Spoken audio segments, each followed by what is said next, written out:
Right, we're here with Nick Matthew, world champion, world #1, and it's a Premier Squash League match, and we're just going to hear and check out what kind of items he's got in his squash bag and what he would have for his preparation for his matches. Okay, so my bag tends to be a bit like organised chaos, to be honest. I have two compartments that are generally quite tidy, and then one that is just full of everything, a bit of a mess. So I've got first main pocket, got all my rackets, got all the new Dunlop biometric rackets that I've been starting to use the last month or two.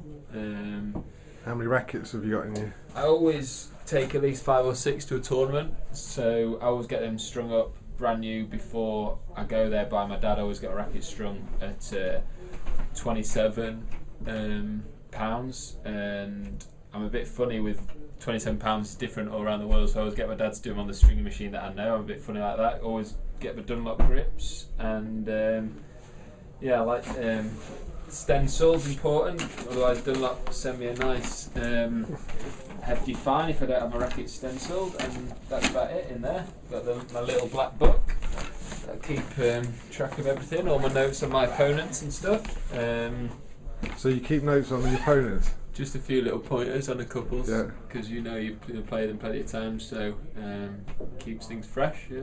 In here, just got all the balls, grips, things like contact lenses there, because I'm blind to the bat, so when I play I need to wear lenses. This is pretty important for me. It's the hockey ball, which I use to loosen off my glutes and my soles of my feet, plantar fascia, so I use that quite religiously, and the same with the golf ball, similar sort of thing. That's about it in there. This compartment's pretty chaotic. You've got just everything: sweatbands, phone, iPod, wallet, hand gel, all my toiletries. iPod's pretty important before I play. I try to update my playlists every couple of tournaments so that you're getting quite fresh tunes and motivated getting up for your matches. Always have probably 3 or 4 spare shirts and pairs of socks for each game in there, because obviously sweating like a maniac, so need them. And the same for sweatbands. Got all my Maxim gels, which are pretty good. Give you in between games, just take a little swig on one of those with your water or your electrolyte that you've got there, and that just gives you a little bit of sort of caffeine or a little bit of sugar boost, which is good. And what else? And I got my TheraBands, which are another religious part of my exercise. After my shoulder operation in 2008, every time I go on court, I have to do a sort of range of routines and exercises on those that sort of activate all my shoulders. And so how do they work? So you're just doing stuff like, you activate into different sort of muscles for playing shots, and you're stretching like that. You're doing it over your head, different things. And this is a slightly stronger one. You can put it under your foot and do sort of stuff like that. So I'm doing loads of TheraBand exercises with those. And the other probably more interesting is my compression pants. They don't look very cool, but after you've had a hard match, stick those on, get some compression to your legs, and that helps you recover after a hard match. Next one.